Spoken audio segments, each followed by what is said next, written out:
Titan. Public hearing for CU-1-18, the conditional use, and CU-2-18, major excavation for construction and operations of the Titan well pad at 6198 Bollinger Road. Yes, sir. Correction, 6189.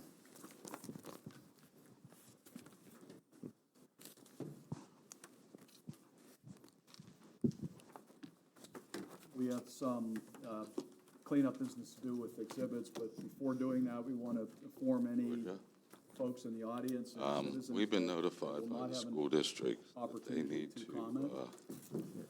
And Mr. Berkovich, I don't know if you can give us any guidance. Do you expect to take all of the time on the 4th, assuming that we maybe have as much as 2.5 hours or so in your presentation?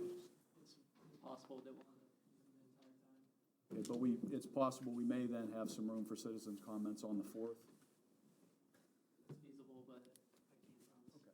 So probably not, but folks, there's an outside chance. So if anyone in the public wants to speak, the 4th would be the earliest opportunity, although not likely.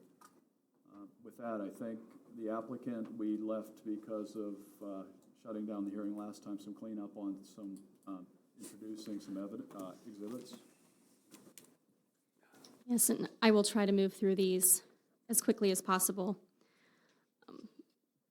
I would like to move for the admission of Exhibit 28. It's a July 22nd, 2019 HEX proposed convoy plan. And just for the record, all of these were referenced during testimony during the last hearing. Any objection? I'd like to admit Exhibit 29. That's Jennifer King's CV. She was our traffic consultant. Any objection? I would like to admit Exhibit 30. This is a May 2019 revised Titan well site traffic impact study. Any objection? I'd like to admit Exhibit 31. This is a December 4th, 2018 email from Scott Hilty to Haley Welsh, providing partial review comments on the Titan well pad.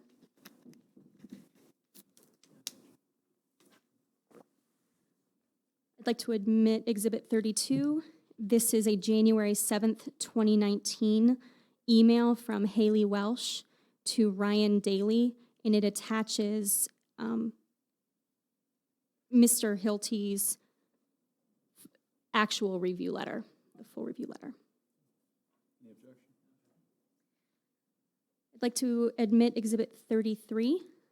This is a January 7th, 2019 letter from Traffic Planning and Design to the municipality of Murrysville, providing comments on the Titan well pad conditional use and land development plan applications. I would like to admit Exhibit 34. This is a March 11th, 2019 email from Haley Welsh to me, Kate Gaffner, attaching a March 8th, 2019 review comment letter from Traffic Planning and Design.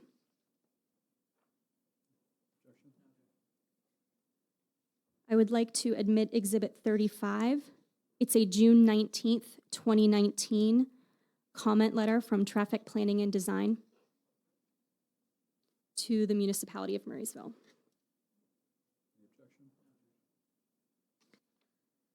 I would like to admit Exhibit 36. This is a February 11th, 2019 submittal from Stahl Schaefer Engineering to the municipality of Murrysville, forwarding a CD containing various data files related to their traffic study. Any objection? And just by way of clarification, did you have access to that CD? Did you provided that, or do you have any issue with that? I'm not sure about the CD specifically. Okay, well, just let us know, make sure you have everything. 37? I'd like to admit as Exhibit 37, it's a July 10th, 2019 letter from Stahl Schaefer Engineering to the municipality of Murrysville, providing responses to traffic planning and design's comment letter.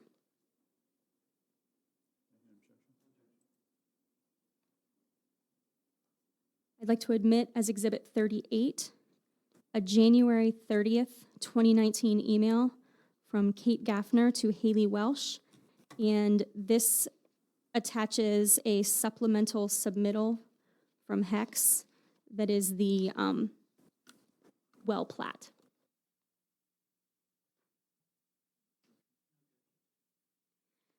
And the final exhibit that I'd like to admit is Exhibit 39.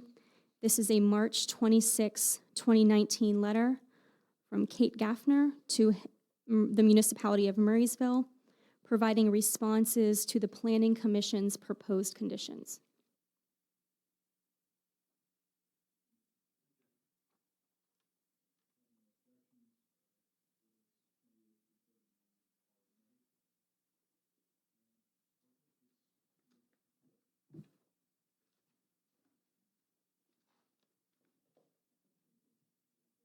Can I reserve on the record, before we close our case, I'd like to reserve the ability to provide counsel with the sound supplement that was requested at the last hearing.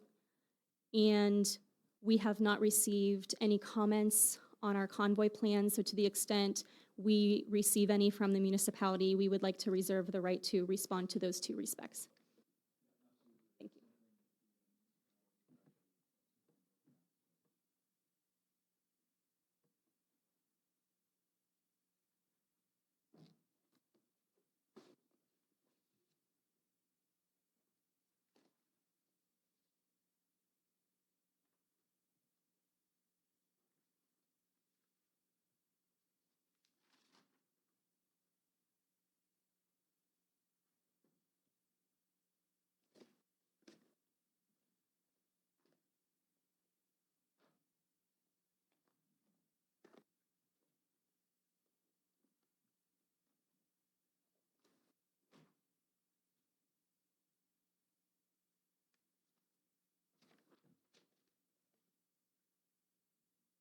Good evening, Anton Berkovich here for Protect PT for conditional use application here in Murrysville.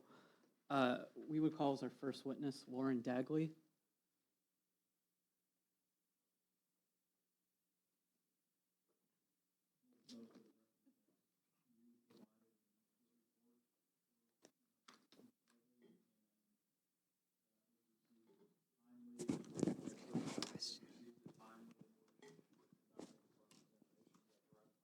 Yes, we did receive it, and we would like to reserve the opportunity for one of your questions prior to actually providing her opinion.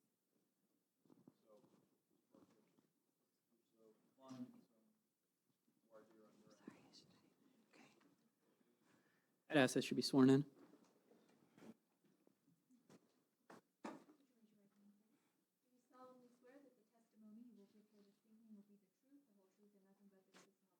I do.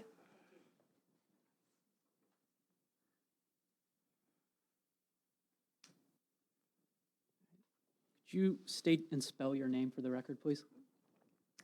Laura Dagley, Laura Dagley. And were you engaged by Protect PT to testify in tonight's continued hearing for the Titan conditional use request for Huntley and Huntley? Yes. Sorry. Is that better? All right. Were you engaged by Protect PT to testify in tonight's continued hearing for the Titan conditional use request of Huntley and Huntley? Yes. And as part of that, did you prepare a report to present tonight to the council? Yes. And it looks like you're holding a copy of that report with you? Yes. And in Appendix 1 of that report, did you attach your CV to the report that you prepared? Yes. Is that CV up to date? Yes. And could you give the council background on your education, please? Sure, I have a bachelor's of science in nursing. And did getting that degree involve going to nursing school? Yeah, so I went to a four-year liberal arts college. You can get a nursing degree separate from that, but I also have a bachelor's. And in part of your education, did that include reviewing health studies and preparing written reports for those studies? Yes, so aside from clinicals, a large part of nursing school is reviewing studies and writing reports on them. And your CV states that you've been previously employed as a case manager and a visiting nurse. Yes, before this job, I worked as a home health nurse. I had a caseload of about 30 patients that I'd visit in their homes, and my job would be to do patient assessments, direct patient care like wound care, but also education for patients and their family members, as well as coordinating their plan of care with other healthcare providers like physicians and therapists. So you're in the field evaluating health? Yes. As part of that work?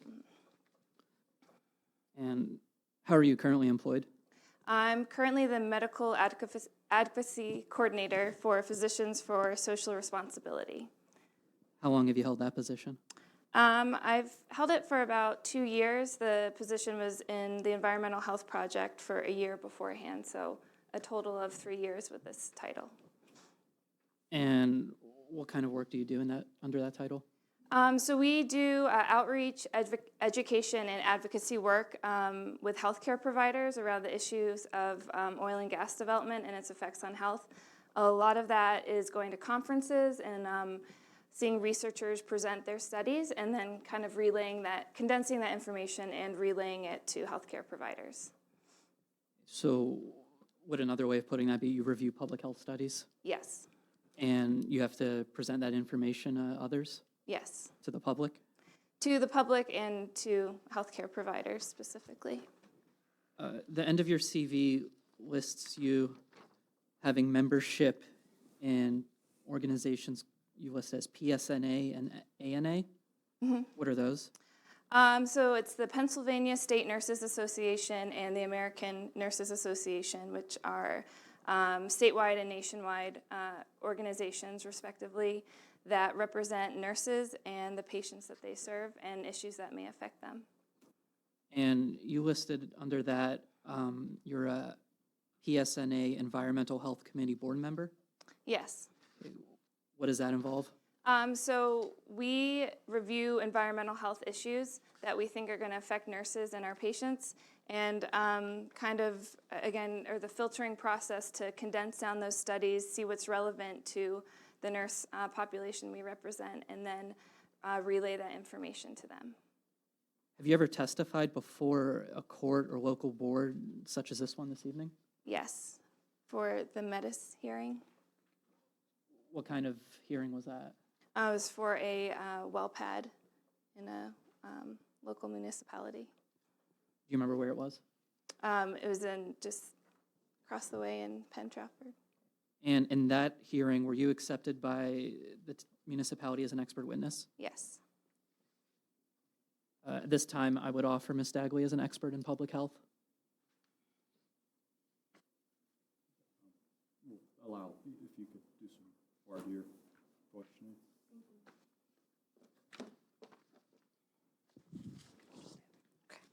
Sorry, Mr. Berkovich, it's the exact, I just want to be careful with, it's as an expert in public health.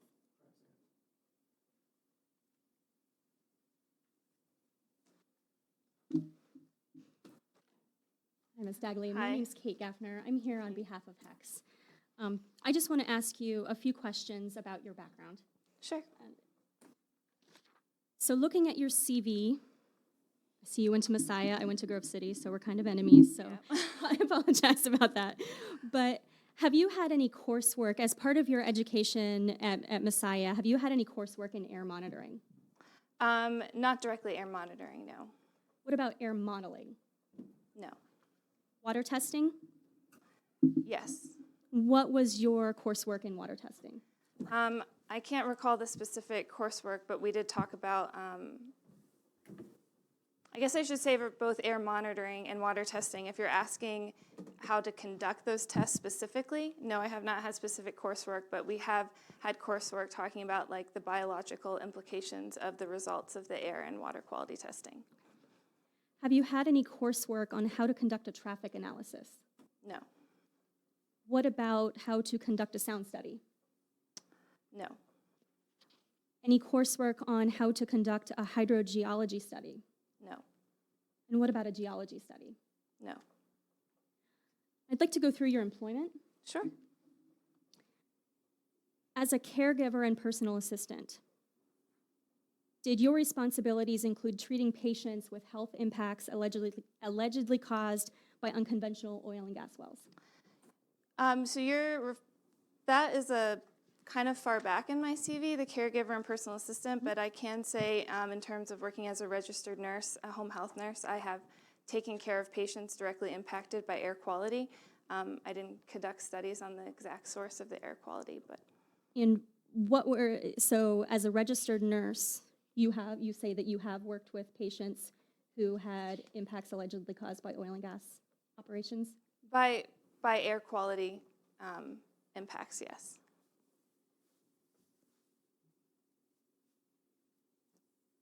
I think it'd be hard to work as a nurse in southwestern PA and not encounter that. And how do you know that those health impacts were specifically caused by oil and gas operations? I don't know that they were specifically caused by oil and gas operations, but I do know that they were specifically caused by air quality impacts. And who told you that? The assessment on the patient and their patient history. Do you know if these patients lived near oil and gas wells? Yes, some of them did. But no one specifically told you that their symptoms were caused by oil and gas operations, correct? No. And is that the only, I don't want to go through every single one of your prior Yeah, employments. no, it's fine. Is that the only job in which you have treated patients with health impacts allegedly caused or contributed to by oil and gas operations? As far as my knowledge, yes.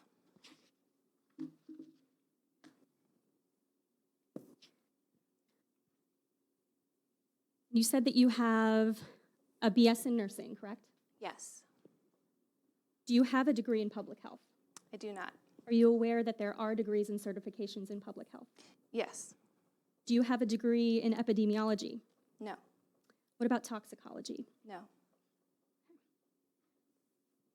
Your report talks about descriptions of various purported impacts of the oil and gas industry. Yes. Do you know if any of these studies specifically studied HEX's operations? I do not know for sure. Did you conduct any of the studies on which you rely? I did not. Do you have any independent knowledge of alleged health impacts that purport to be directly caused by HEX's operations? Do you mean have I directly encountered? I guess could you, not that I'm aware of directly by HEX. I think oftentimes when we're talking about health impacts, even if somebody is saying that it's related to oil and gas industry, we're not naming companies. It's more seen as an industry as a whole rather than specific company names. But you don't know of any specifically attributed to HEX? No, but Apart from the studies that you analyzed as part of your expert report, do you have any independent knowledge of alleged health impacts from oil and gas operations in southwestern Pennsylvania? yes. And what are those? I've met many people living in southwest Pennsylvania who have oil and gas leased on their property and are suffering health effects. I could name, half a dozen people who I've spoken to personally and who I know are affected by it. Who told you that their symptoms were directly caused by oil and gas operations?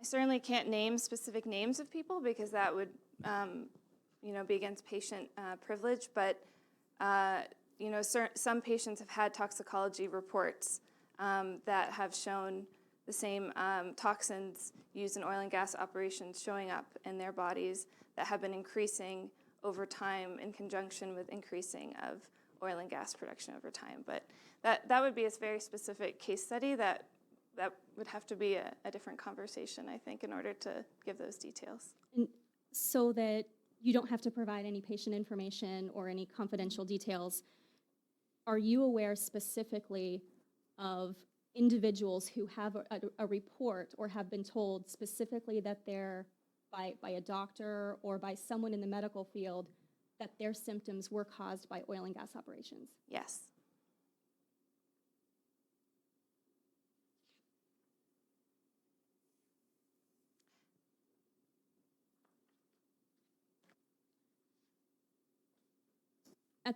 At this time, it's our position that Ms. Dagley is not qualified as an expert, and for a number of reasons. There's a standard, Rule 702, the Rules of Evidence, and I understand there's a little bit of flexibility before a municipal body, but there are a number of requirements that are required in order to be classified as an expert. And first, If I could, there's no need for, she's going to be accepted as an expert in the review of public health assessments. And we're going to move on.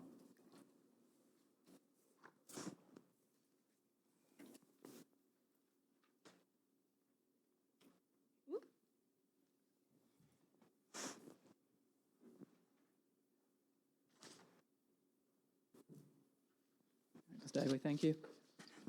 Thank you. Moving on, did you review any materials in advance of tonight's hearing?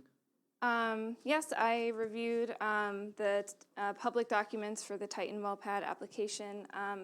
I reviewed the DEP air quality study and the responses from KU Resources and Trinity Consultants. I reviewed the environmental health project's health impact assessment. I reviewed PSR's compendium, which is included, I think, in one of the appendixes. I reviewed Google Maps, resources on the American Lung Association's website. I reviewed also various specific studies that are referenced in my testimony. And based on reviewing those documents, you prepared a report that's been previously referenced to and provided to the council and other party here today? Yes. All right. And as a registered nurse and medical advocacy coordinator for PSR, can you tell me the importance of the role of public health professionals like yourself? Sure. So PSR's motto is to prevent what we cannot cure. And I think that, excuse me, really sums up how a lot of healthcare professionals who are involved in public health feel. We get kind of frustrated always treating a patient's illness without looking at what is causing the illness directly. And so we feel like I'm involved in organizations like PSR and ANA because they really feel that healthcare providers should have a role in advocating for their patients' health outside of just direct patient care.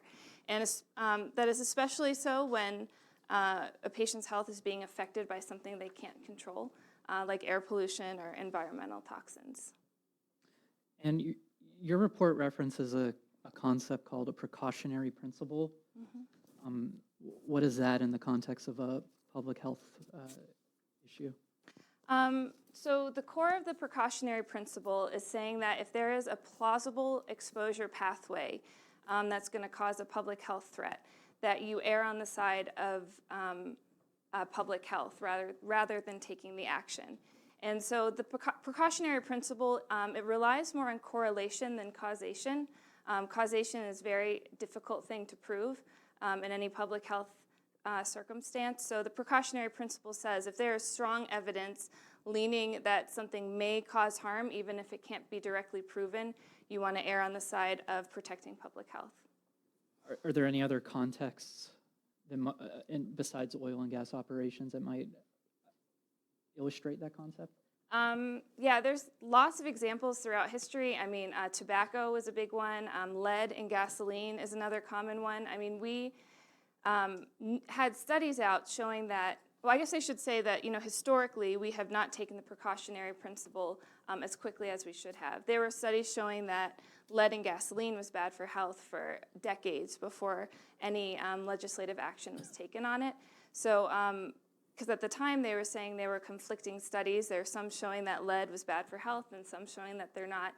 And 40 years later, legislation is in place because we now know for sure that lead affects health negatively. And so the precautionary principle is saying we should be taking that step well before we reach that point. When there is studies suggesting a health risk, we should wait, pause the action before, while we're waiting for the rest of the research to catch up. And how would a public health professional be able to, when would they know when a public health has been, when a public health threat has been identified?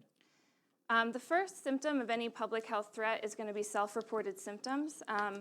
But it's also important to note that just like one study is not enough, that you have to look at the overall trend in studies. So if you have one study saying there's no health impacts, that really doesn't mean anything if a large percentage of studies are showing a trend towards health. So you kind of have to look at the big picture and the health studies as a whole. So what would you say to somebody that said that doesn't the precautionary principle just stop us from doing a lot of the common activities that we want or need to do any given day? I would say that a lot of that is weighing benefit versus risk. So who is benefiting and what is the benefit, and what is the risk and who is assuming the risk. And so in this circumstance, when we're talking about a well pad, the risk is being completely assumed by the residents, and they're seeing very little of the benefit. So in that circumstance, the precautionary principle should take effect because you're asking people to assume all the risk with no benefit. And moving on from that, as part of your work, do you review public health studies related specifically to unconventional natural gas development? Yes. And did you review any such studies in preparing your report that you've provided today? Yes. And are you able to briefly walk us through any of the public health studies that you reviewed and finding your conclusions today? Yeah, so well, first of all, I reviewed PSR's compendium that was put together with Concerned Health Professionals of New York. And that has like over 1,700 studies and articles related to the risks of fracking. And it is of note that 84% of the original health studies have shown that there is a risk for health harm related to fracking. And so the compendium has concluded itself by saying that there's no way that fracking can be done without threatening public health. But then within that, there are specific studies I wanted to pull out. One, all these studies were done in Pennsylvania over the last handful of years. One was done by Casey in 2016. It was looking at pregnant women living near fracking sites, and it was finding an increased risk of giving birth prematurely, 40% increased risk if you live near drilling, and an increased risk for high-risk pregnancies. So that includes pregnancies where the mother has hypertension, high pre-pregnancy BMI, and asthma. The next study was done by Stacy. It was also looking at pregnant women living near gas wells, and they were looking at the density of wells and proximity. And they were finding that the closer you were to the higher density of wells, pregnant mothers, they were going to have small for gestational age babies. That means their babies were maybe being born at term, but they were much smaller than expected, which poses a lot of health risks for the babies in and of themselves. Another study by Rabinowitz was looking at the kind of health symptoms we're seeing at people who live near fracking sites. They saw an increase in dermatological and respiratory health symptoms. So, I'm sorry, it's a lot of information, I know. Yeah, I'll start. Rabinowitz? Sure.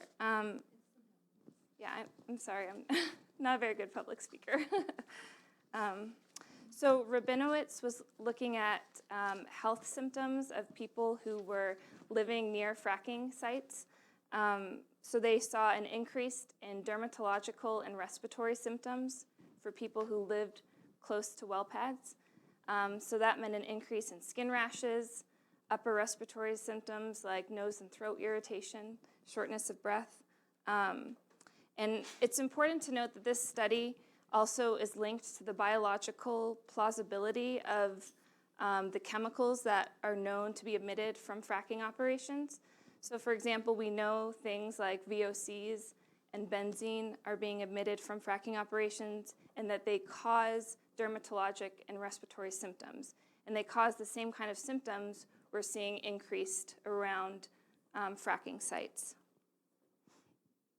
And then another study I wanted to mention, which I didn't put in my report because I just read it this week, it was done by McKinsey in 2019, it was just released, saw a really high increase of congenital heart defects for mothers living near well pads. And I don't have that in here, but that was a pretty stark study. And then the final study I mentioned is one done by the University of Pennsylvania and Columbia University. So it was looking at associations with drilling and hospitalizations, and they found an increase in cardiology and neurologic hospitalizations for people living when there was an increase in fracking activity. They also saw increased inpatient rates for skin rashes, cancer, and neurological issues. And as part of your work, have you reviewed any air quality regulations that deal with unconventional natural gas drilling? So I read the Pennsylvania DEP air quality report that they did in Washington County. Do you want me to comment on? Please. Yeah. So an interesting thing about that report is they do conclude that there are no increased emissions that would impact health. But they also say multiple times throughout that study that they have insufficient data to really make a strong conclusion. They took 24-hour air samples every 6 days. Some of their sample sites were upwind from fracking facilities, and they're looking at 24-hour averages, which is going to miss spikes. And it's known to have, for people with asthma, they can have an asthma attack with a spike in air pollution, but that would not be caught in a 24-hour average. And also, if you're only taking a sample 1 day a week, you're missing a large portion of the air pollution that may be emitted. And DEP itself, in their report, admits multiple times that they do not have what they said. There's a high uncertainty in this conclusion due to the gaps in data. And it's also important to note that the air quality report aside, we're still seeing health effects for people who live near these sites. So even if the air quality report is showing that the air pollution levels are within national ambient air quality standards, that doesn't really mean anything if we're still seeing health effects. I mean, that says to me that maybe the standards are not at health protective levels, or that it's not really capturing all the emissions that are occurring. And setting aside air quality issues, are there other major potential causes of health impacts other than air issues?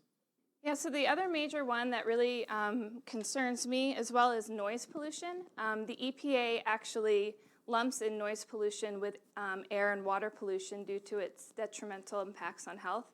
The Clean Air Act includes noise pollution in that. And the distinction I want to make about noise is the definition of noise is unwanted sound. So you can have, when you think about sound being too loud, now sound can be music, it can be cicadas, it can be rain. That can be at a decibel level high enough to cause hearing loss.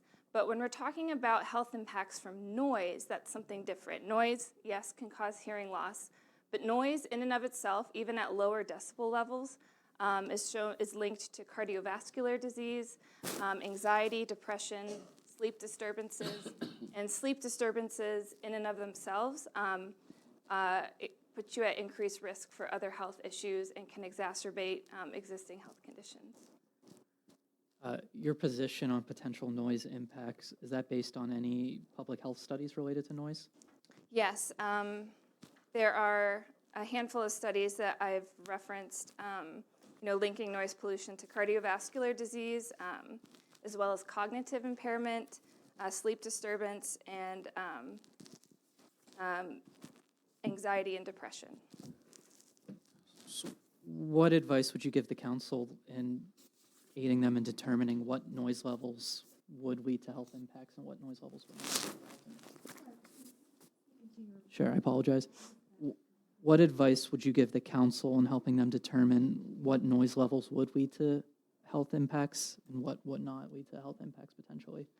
I think that it's hard for me to give an exact, like I said, the decibel level is only really relevant when it comes to hearing loss. So part of that is like residents' concern and resident reports. But my biggest concern is the truck traffic that was mentioned. I heard there's going to be upwards of 800 some trucks in a day during the construction phase, and that they were going to be allowed 24 hours a day to run. And so that really concerns me when it comes to sleep disturbance. I know that they're trying to control for noise with sound walls, but that does not address the truck traffic concern. So that is probably my biggest concern with the development phase of the well. And did you review the Titan well pad application materials when you prepared your report? Yes. And are you aware you've already testified of their proposed sound impact that their study indicated? Yeah. Okay. Does anything stand out to you about that? Just like I said, that there's nothing to control for the truck traffic, the noise from that. And Objection. She seems to be offering opinions on specific issues here, but she was admitted as an expert in the review of public health studies. Sustained. Moving on. Are you aware that the council can impose conditions on Huntley and Huntley as part of their granting approval? yes. Okay. Are there any conditions that you believe would address the potential noise impacts to nearby residents from these trucks? Same objection. Yeah. This doesn't relate to review of public health studies. If we can at all tie it into some study, assessment, recommendation, that. I'd leave that to her to answer whether she's able to or not. I guess my only recommendation, and take it as you will, would just be the 24-hour truck traffic would be a huge disturbance to sleep, which has been one of the biggest links of noise impacts to health. So that would. And have you reviewed the proposed location of the Titan well pad? Yes. Okay. And have you reviewed any studies or materials regarding any issues with that?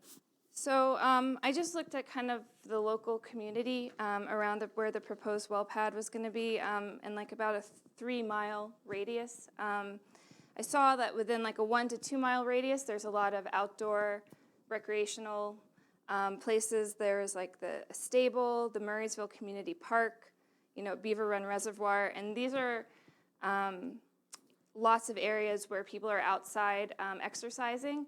So they're outdoors, so they'd be more exposed to air pollution, but they're also engaged in. Objection, as we've talked about in prior meetings, air quality is within the purview of DEP.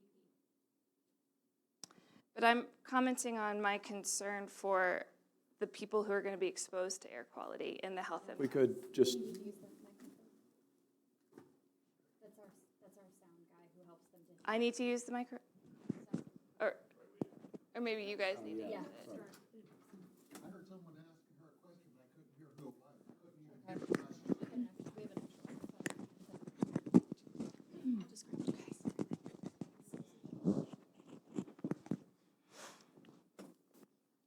We've got folks at home too who listen and watch. Okay. Thank you. so we have an objection Use it. based on the scope that you're talking about, health impacts versus interpreting or assessing based on studies. I So was- what, if we could say, what do the studies show? Well, I was trying to talk about who the more vulnerable populations who are going to be exposed to air pollution, because there are certain populations that are more at risk.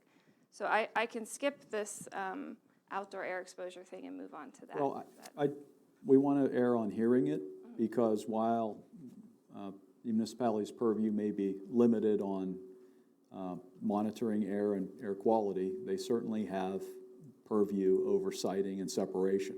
So what you seem to be talking about is how far away are folks before, there's no health impact. So for the limited purpose of trying to give the board an idea on siting versus monitoring and the controls of it and assessing appropriate levels. So I would say the DEP does air monitoring, and in their study that they did, a lot of their monitors were like 2 to 3 miles out from these sites. So I think it's appropriate to talk about what is within a 3-mile radius of the well pad. If that. Again, and I think you've had some testimony about this, and maybe I'm relying on what I read and rather than what I heard, but there is information in your report having to do about distance that folks live from there. And so to the extent that you're tying an observation how close people live to studies that have observed impacts, then it's relevant. I know you've looked at how many folks in Murrysville live within these areas, and then if you can tie that into the study, that's all we're looking for. So I guess I wanted to talk about the most vulnerable, people who are most vulnerable to environmental exposures, air pollution. Children are more vulnerable than adults. They breathe in more air per unit of body weight than adults do, so they're exposed to more air pollution. Their brains and their organs are still developing, so they're more susceptible to effects from toxins during that development. Their bodies also don't rid themselves of toxins as well as adults do. And that is of note because Sloan Elementary School is within a 3-mile radius from the well pad. Apart from children, the other groups most at risk are people who are already suffering from respiratory or cardiovascular disease. And according to American Lung Association's website, in Westmoreland County already has higher hospitalization rates for COPD than in comparison with the rest of Pennsylvania. There are 21,000 people living with COPD here. It says over 33,000 with cardiovascular disease, about 28,000 adults with asthma, and almost 6,000 children with asthma. So this is relevant because this is a group of people that who already are suffering from a burden of disease, and any additional exposure to air pollution is going to make things worse for them from a medical standpoint. And could you briefly summarize your conclusions that you came to in your report, if any, that you prepared for tonight? So my conclusion as a nurse, a public health professional, is to take the precautionary principle on this approach. Like I said, 84% of studies looking at the health impacts of oil and gas are showing negative health outcomes. The people who are most at risk are our most vulnerable populations, including children, the elderly, people with cardiovascular or respiratory illness. And so it would be my recommendation to not put this community at risk because they are assuming all of the risk and not very much of the benefit from this well pad. I also kind of want to make a final statement that science is never a finished product. It's forever going to be changing as we gain new knowledge and information, but that does not allow us the freedom to ignore the information we have at hand. So that's my statement. Under the witness. Cross-exam. Actually, we have questions of counsel. It's all yours. Actually, I do have one question. Yeah. And everything, the studies you keep referring to, you keep mentioning either pollutants or toxins. It seems like that word comes up often all the time. What is leaving the site that is causing through all of these effects that you've mentioned? So pollutants or toxin is just a short way to say it. There's a lot of stuff. Volatile organic compounds is kind of like another overarching term, or hazardous air pollutants. VOCs, HAPs are short for that. They include chemicals like benzene, formaldehyde, toluene, xylene, and these chemicals are known carcinogens. Benzene has been linked to leukemia. And so when we're talking about air pollution and toxins, those are the kind of things that are coming from the well pad. There's also particulate matter, specifically PM 2.5, which is particulate matter that is small enough to get embedded into the lung and get into the bloodstream. For example, mold is considered PM 2.5. So there's a lot of particulate matter that would be coming from those sites that would affect health. And all of these studies that are showing negative health outcomes, those kind of health outcomes are usually directly linked to things like VOCs and PM 2.5.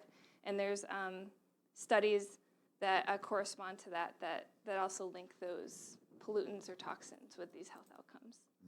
Well, and I guess the reason I'm asking this question, looking for a little more better understanding, because I haven't read these studies, is that what is it from our level? We have to look at it and say there's something leaving. Are there barrels of benzene that are being dumped out? What is? Help me understand what is actually leaving the site. Is it the fluid they use? Is it the engines they're running? Is it I don't know where do we find those there, and like how are? I mean, this we're talking about air quality, so these are things that are like just leaked into the air. I think it comes from every stage of the development, but I'm also, VOCs and PM 2.5 are also a big part of air pollution when it comes to diesel fumes and truck traffic. So these are, I guess, fumes is maybe the best way to think of it. This is not like a physical liquid thing that's leaving. These are things we can't see with our eyes that are getting released into the air from, they come up with the methane. I guess that's the best way to say it. Okay, so it's it's a combination of out of the ground and out of the trucks or engines. Yes, so it's for me. It's you're very saying? much we're seeing the same, and we're seeing the same kind of chemicals that are released in the diesel fumes as well as coming from like the wellhead itself. Okay. So, yeah. Thank you.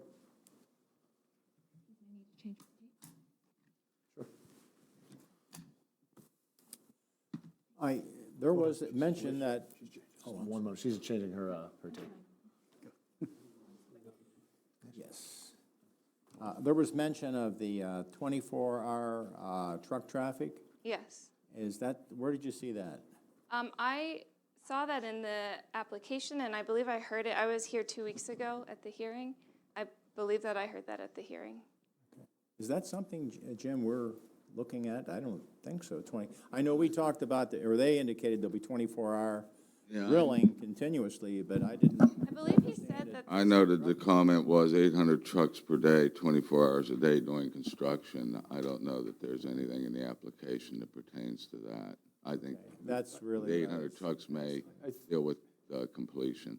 I think the record will show there were detailed descriptions of the truck activity during various stages. Some aren't 24 hours, but there's extensive periods where it is 24 hours. Okay. We also had some testimony about, which I think, Ms. Dagley, you would have then heard of, electric vehicles versus diesel. And That would be highly recommended if that was a possibility. so that would address, I assume, a large part of the noise, although not all, but all of the diesel emissions then. So. My first recommendation is to not approve the well Well, pad, no, but yeah, my second would be yeah. to mitigate the noise and air pollution as best as possible. Just had a question. I don't know if I got it right. The 2019, was it McKenzie study? Mackenzie, yeah. Is that the only one that you referenced that's not in here? Yes, it's very new. But if you Everything else is. That Washington County study, I think, is in here. yeah, everything and it is possible that the Mackenzie study is part of the compendium. That is an online document. I know we gave you about 20 pages that kind of just summarizes overall what the compendium is saying. It reviews every topic, but all 500 pages or whatever of that is available online if you Google it. So. And I guess outside of, because there's various testimony having to do with the radius, you talked about recreation, 1 to 2 miles. stables and various other residences, but it seems to be your sort of safe zone is a 3-mile radius. Yes, I think it's hard to say an exact setback distance. In terms of, residences, I would say definitely that far, but in terms of, location of schools, I would actually say greater than a 5-mile radius for exposure to the vulnerable populations, because it's hard to say exactly what level of exposure, but in a lot of air modeling studies, they look at 3 to 5 miles as kind of like the extent of air pollution. Any other questions? Yeah, I have a question. You mentioned that on these studies that you do, and how many people in Westmoreland County have asthma and so on and so forth. But when you did those studies, they already had that Yes. problem, right? So how do you know how much more would be caused by something else? I don't know personally. There are models that you can run that would tell you how much more, but air pollution can cause asthma and COPD, but the point I was making with that number is that those people are already suffering and it's going to get worse for them. So exposure to VOCs and PM 2.5, if you have asthma, is going to lead to an asthma attack, and it's going to land somebody in, the hospital, or they're going to miss school. So that's why that's important to me, is not just the people who may develop asthma or COPD, but the people who already have it, they're way more at risk. Does that answer your question? Well, they could be 10 miles away and have asthma, right? Yeah. Okay? So how do you know what you're saying when the fracking goes in or whatever, that it causes asthma? So if somebody already had it, how do you know how much more is caused? I don't know specifically, but I do know that the studies are showing that people who live closer to fracking are having increased respiratory symptoms. That means increased shortness of breath and chest pain, and we know that because they're ending up in the hospital, and so we have that data to see that when fracking operations increase, so do these hospital admissions. So this is the point I was making before. Causation is really hard to prove. I can't tell you that somebody developed asthma after WellPad came in, and it's directly linked to that. The one case I could tell you where I could directly link their health symptoms to oil and gas activity, they had a toxicologist involved. But correlation is the first kind of red flag of public health. And that is with any public health epidemic throughout history. When you're starting to see a correlation, that is leading to a problem. And when you're actually seeing causation, then you've had the problem around for too long. It's kind of the point. So we're seeing correlation, but I can't tell you that it's directly caused. Thank you. Cross.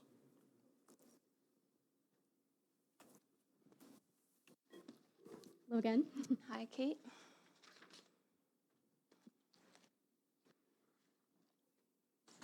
So I appreciate the opportunity to review your report before we came today, so I don't have to call you back.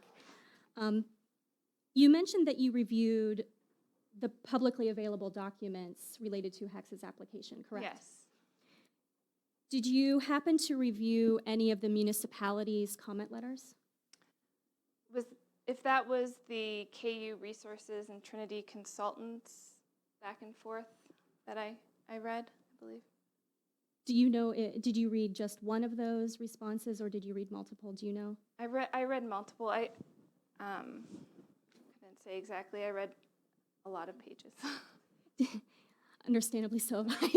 Did you happen to review HECS's responses to any municipal consultant comments? Yes, I do remember. And you mentioned that you attended one hearing, I think you said 2 weeks ago, correct? Yes. Did you attend any other hearings in addition to that one? No. Did you attend any planning commission meetings? No.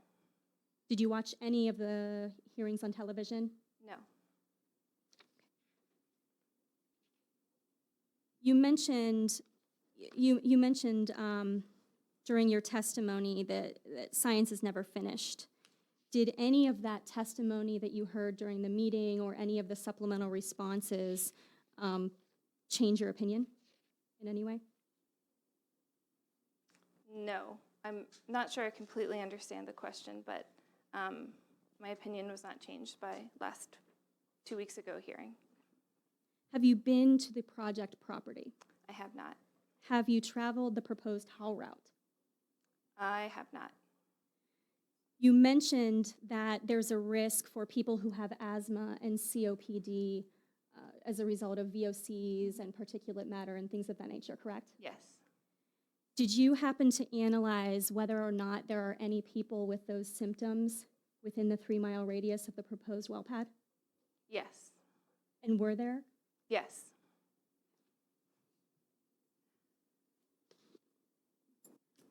As an employee of Physicians for Social Responsibility, isn't it true that your goal is to ban hydraulic fracturing? I don't know if I would say that is my goal, but it is my opinion that it should be banned based on the wealth of health studies I have read. I think it would be irresponsible or negligent of me to not have that opinion after all of the research that I have reviewed. I would like to show you this document. Have you ever seen this document before?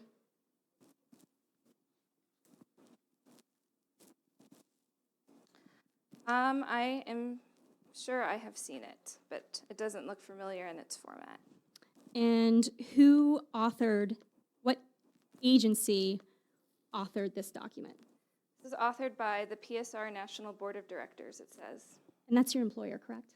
Yes, and it is important to note that Physicians for Social Responsibility is a national organization, but that I work specifically for PSRPA, which is a statewide organization. They do have the same goals and mission statement, but PSRPA is somewhat independent of the national organization. So the very first sentence of this position statement on hydraulic fracturing states that it's a policy calling for the ban on hydraulic fracturing, quote, fracking. Is that a correct quote? Yep. And so do you agree with that? Yes, and so does the American Nurses Association and the Medical Society Consortium, which, the American Medical Society, which represents all doctors across the state. They've also called for a ban on fracking or a moratorium due to the health impacts. So no matter what HEX would do to establish compliance with the zoning ordinance, which is what we're here for today, your position would be that HEX's operation should be banned? My position is not whether or not you're complying with the zoning ordinance. I'm saying it's not sufficient to protect the health of the people who live here. I obviously would like this well pad not to go in because I don't believe that it's been proven it can be done without affecting the health of the people who live here. But if that could be proven to me, then I would be willing to hear how that would be done.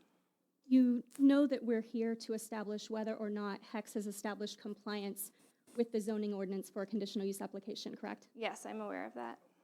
And so are you saying that the zoning ordinance is insufficient to protect public health? I'm saying that we are seeing public health effects even with the air quality standards and the zoning ordinances we have across the state. So I'm suggesting that that needs to be looked at by the council making the decision. So again, I'm going to ask, no matter what HEX would do to establish compliance with the zoning ordinance, your position is that HEX's operation should be banned? My position is that HEX needs to be doing more, not to just show that they're complying with the zoning ordinance, but are trying to actually protect the health of the people who live in Westmoreland County. I'd like to talk about your report specifically. Okay. And you referenced and you discussed during your earlier testimony the precautionary principle approach. Correct. And so you mentioned that, I think you testified to weighing the benefit versus the risk. When you were asked, doesn't this mean that we can essentially ban, and I'm paraphrasing, essentially all activity? And you said it's important to weigh the benefit versus the risk, correct? Yes. So who is the right judge to do that?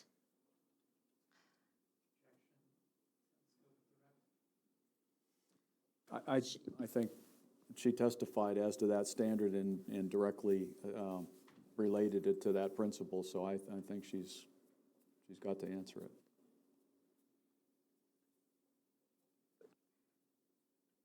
So you still want me to answer? Okay, sorry. Sorry. No, I mean, I think it depends on what aspect we're looking at, but I think we're here today because the council is the one making the decision. So in this case particularly, I guess I would say it's up to them to decide the benefit versus the risk, whether that's worth it. So it's council's role to do that rather than an agency that's tasked specifically to evaluate the health impacts of oil and gas operations? I think that they would take into account an agency's review of the health impacts of oil and gas operations, but In your report, you reference a 2015 study that looked out at setback distances. It's, I believe, on page 2 of your report, that looked at setback distances in Pennsylvania for well pads. And you state that current standards are not sufficient to protect health and safety of the public. Is that correct? yes, So is it your opinion that setback requirements, setback distances in Pennsylvania are insufficient? yes, DEP regulates those, correct? yes. So what expertise do you have that makes you better suited to determine the appropriate setback requirements than the DEP?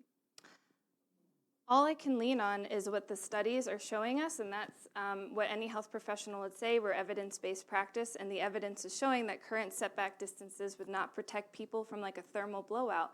They'd still be exposed to thermal injury and high benzene levels. So I can't comment on the DEP's expertise, but I can comment on the studies that are available. So your report is based on reviewing these studies, correct? Correct. Do you have any independent analysis that you did on your own regarding setbacks? No. I think that's beyond the scope. We've been pretty clear about it's limited to the documents and studies that she reviewed. You reference a number of studies in your report. Did any of them evaluate HEX's operations? I think earlier you said that the answer was no, correct? I don't know if they specifically evaluated HEX's operations. On page 3, I'd like to talk about the studies that you reference in your bullet points. Sure. Did you conduct any of those studies? I did not. Isn't it true that none of those studies conclusively determined that oil and gas operations had a direct causal link to the health issues studied? It's true, but like I stated before, causal is very hard in any environmental exposure, not just oil and gas. Yeah, In fact, it's impossible. There's plenty of record on causation, correlation. You've been very clear. So keep moving. Did you you mentioned the DEP study that Yes. showed that there was no health impact. Did you review any other studies that showed that there was no impact from oil and gas operations? You're talking about the air quality study, but Generally. the DEP is the only one I can recall at this moment. Are you aware of any other studies that demonstrate no health impacts as a result of oil and gas operations? Are you talking about air quality studies or? Any health impact? There are some studies that conclude that there is no health impacts, yes. Like I said, 84% conclude that there are, so there's obviously a percentage that conclude that there are no health impacts. And so why didn't you use those studies? Why didn't you reference them? Because the point I'm making is that the majority of studies are showing negative health impacts, so I'm trying to pull from those studies to make my point about what those negative health impacts are. It would be irrelevant for me to pull up a study that shows no health impacts when my general point is that the majority show there are health impacts. I'd like to talk about noise. Okay? You mentioned the difference between, you say that noise is unwanted sound, correct? Yes. Who should determine whether sound is wanted or unwanted? The individual? So it's subjective. Yes. Aren't there some people, I think in your report you mentioned music and bird songs as wanted sounds. Music and bird songs are sounds, yes. They're not considered noise. And music can be considered noise, I guess, when it's unwanted music. For example, if your neighbor is having a party and the music is very loud, that would be considered noise, but unwanted sound is noise. So. I think you mentioned that you reviewed the sound studies that HEC submitted as part of its application. Is that correct? Yes. Did you happen to see what the what acoustical control stated the ambient background level was? I don't recall specifically, but I think the point you're trying to make is about the decibel level of the current ambient background is already fairly high in this area, which is probably due to just cicadas and other noises. But the point I'm making is that it doesn't matter what the decibel level is, that's only impactful on hearing loss. That ambient background sound is not unwanted noise, it's just because you're used to it. There's anything additional on top of that, such as industry or truck traffic, that's going to have the unwanted health impacts. So the decibel level increasing on top of that is sort of irrelevant if it's disruptive. Did you know that HEC's operations are not anticipated to be above the ambient background level? They must be excluding the truck traffic, which I believe it is in the noise study. But you did not conduct a sound study here to know the sound associated with truck traffic, correct? No, I did not. I'd like to talk about air. We've already discussed that this is preempted in our position, that it's beyond the purview of the municipality. But you note that there are concerns about the exemptions that exist, and you mentioned that tonight in your testimony, correct? Yes. And you have testified before that you have not done any air emission studies, correct? We can establish that Ms. Dagley did not conduct any studies.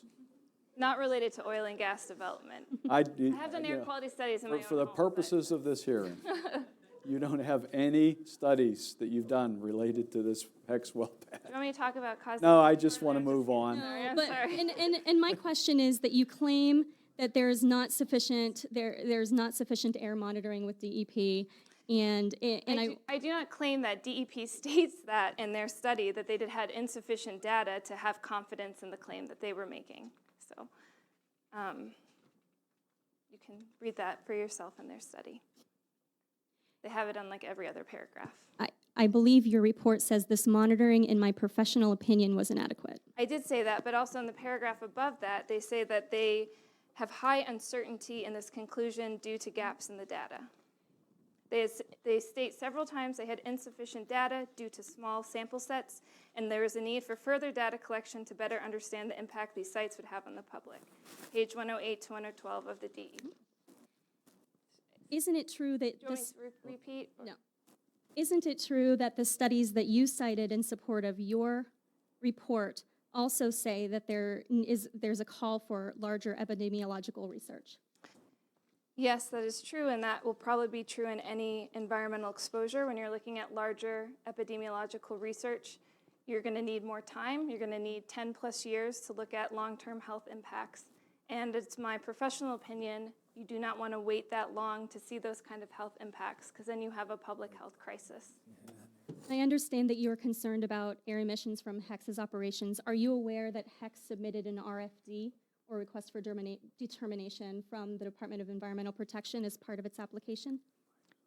Yes, was that including the exemption from the development phase of the well pad?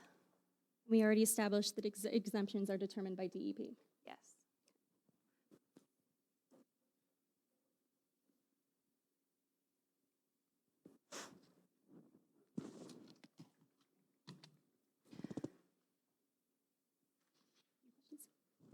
I have no further questions.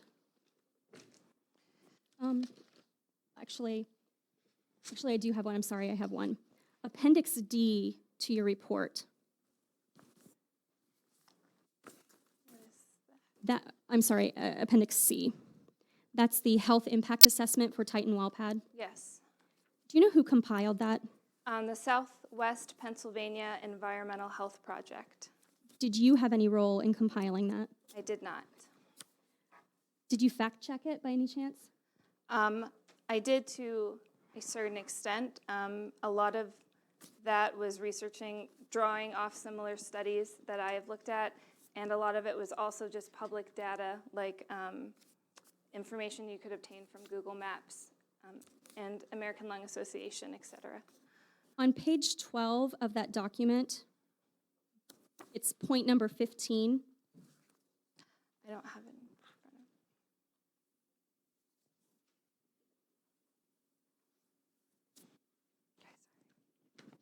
Almost to the very back. Okay. Page 12, Oh, page page 12 of that report. 12 of the It's report. at number 15. Oh, number 15. Okay. Are you aware that the Athena well pad has not even been constructed yet? Yes.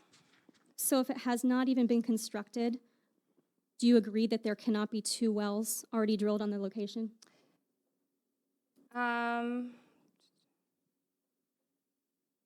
I guess that would make sense. But it's still to the point that there are going to be several well pads in the surrounding area, and there's the cumulative effects of air pollution from surrounding well pads. So if we're not just looking at, some of the studies are showing with a higher density of wells, we're seeing more health effects, which I think is why they're trying to make that point there. But you're correct, it would not make sense that 2 would have already been drilled. You haven't fact-checked to see if there are any other errors in that particular document? Like I said, I have read through it and I've fact-checked it to a certain extent, but I can't say that I've looked through fact-checked every single word of it. No further questions.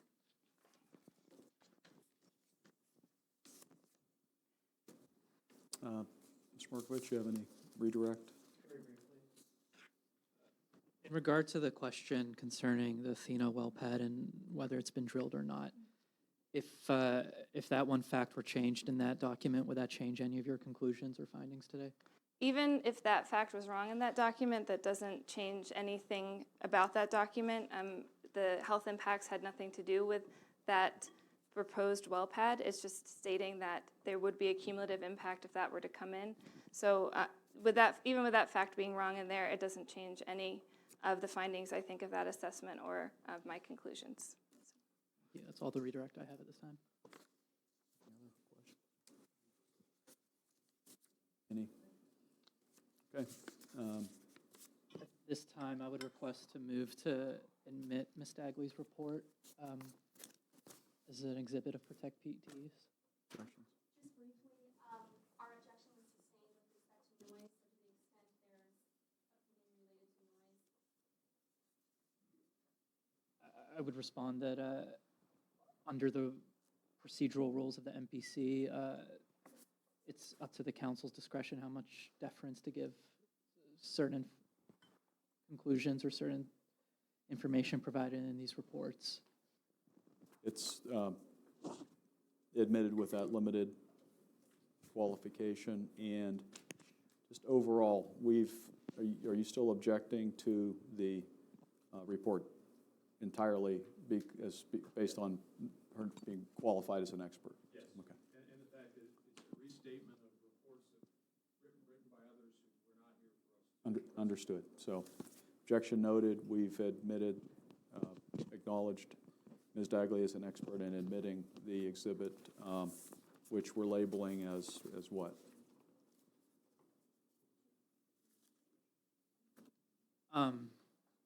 And I believe our previous admitted exhibit was Exhibit A, so if that's accurate, I'd mark this as Exhibit B.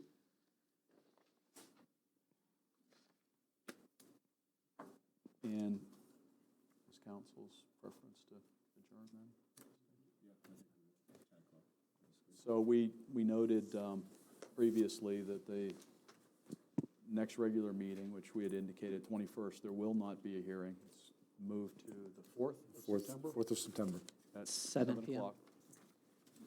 And again, so is it still your expectation you're most likely to have that evening full, or? I think we were planning to get through more today, and I think based off that, we might have to. Even less likely to get through Unfortunately, on the yeah. 4th. All right, appreciate that. Again, I don't know if you have any other experts. If you do have another report, again, would ask that you give the appellant, the Absolutely. applicant enough time, so. Absolutely, Thank you. understood. Thank you. Thank you. Okay, just one more motion. Motion to adjourn. Thank you. Council is adjourned at 10:06. Better Go ahead. than I do.